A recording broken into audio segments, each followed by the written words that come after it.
Thanks a lot. It is 10:45. We have breaking news. The Associated Press is now reporting former President Barack Obama has privately expressed concerns to the Democrats about President Biden's candidacy for re-election. Yeah, and former House Speaker Nancy Pelosi now has privately warned the president himself that Democrats could lose the ability to gain control of the House if he doesn't step away from the race. So joining us now to react and talk more about this is UC Berkeley political science professor Steve Fish. Thank you so much for joining us, Professor Fish.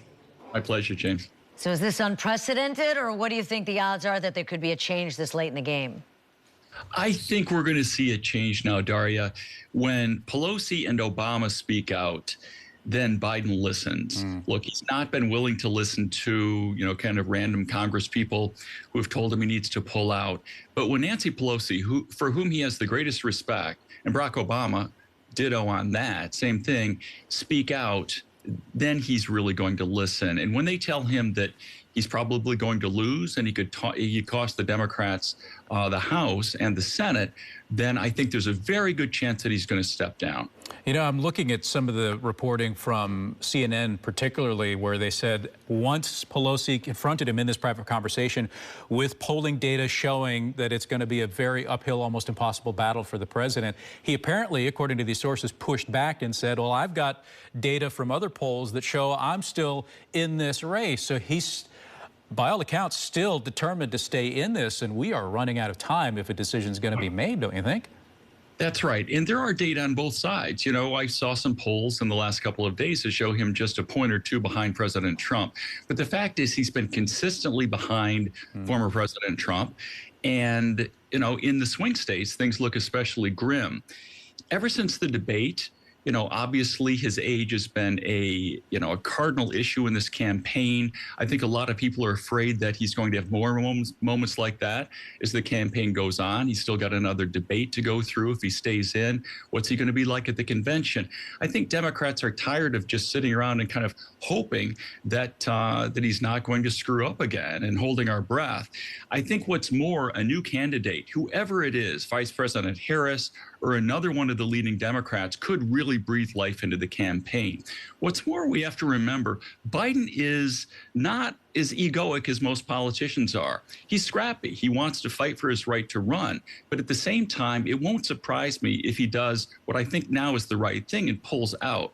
If he does so, I think his legacy is going to be very good. He's been a very good president in many ways. And if he joins Nelson Mandela and George Washington in stepping down and not running again when he still could, he's going to join a very distinguished group of people who showed that they put their country and their cause above themselves. And I think that would actually be consistent with what Biden's done during his presidency. Wouldn't it look better, though, if he were to withdraw, like we just found out he has COVID and everything, like if he withdrew for health reasons, would that be better not only for him, his legacy, but for the party because they'd be more united rather than like, oh, we're falling apart?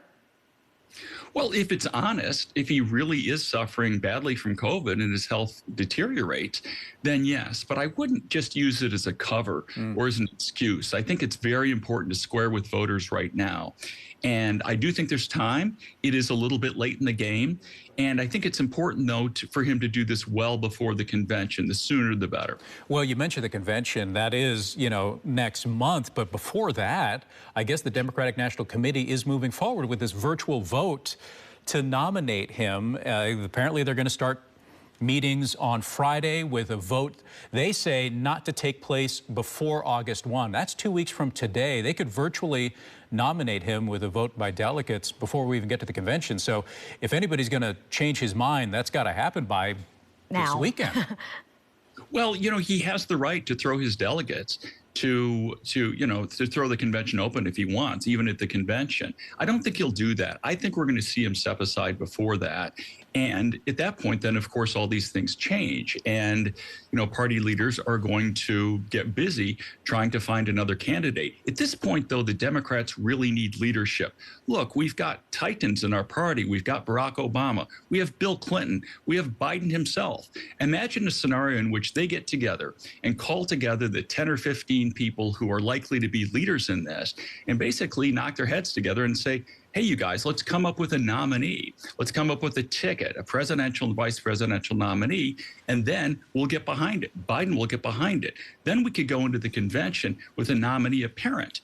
And all the attention on Trump and his antics and his convention would really, would then move to conversations over who is Gretchen Whitmer, who is Gavin Newsom, who is Vice President Harris. And that would actually be very good for the party.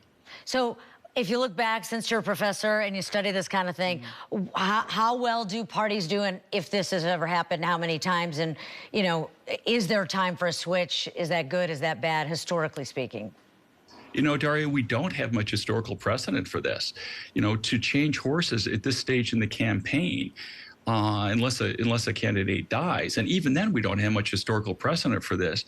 There just isn't much out there. So we're going to be in new terrain, at least in terms of modern American history.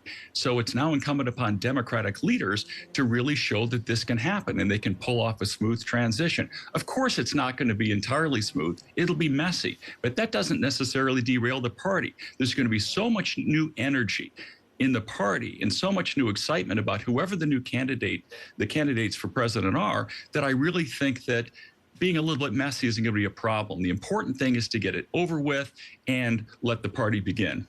Sooner rather than later, yeah, because I've been reading some of the discussions in the chat rooms that, are underneath, let's say, videos on YouTube that are following this story, and there is a lot of pushback between those who are saying we have to have this tough conversation and others that are Biden loyalists that are saying you're wrecking this party, we have to stay united behind Biden. And I wonder, I honestly do, if there is a switch, will that voting base be divided or will they come together? That's a good point, James. And I think a lot of it depends on how Biden handles it. If he makes it clear this is his decision, if he just says, look, I'm feeling my years here.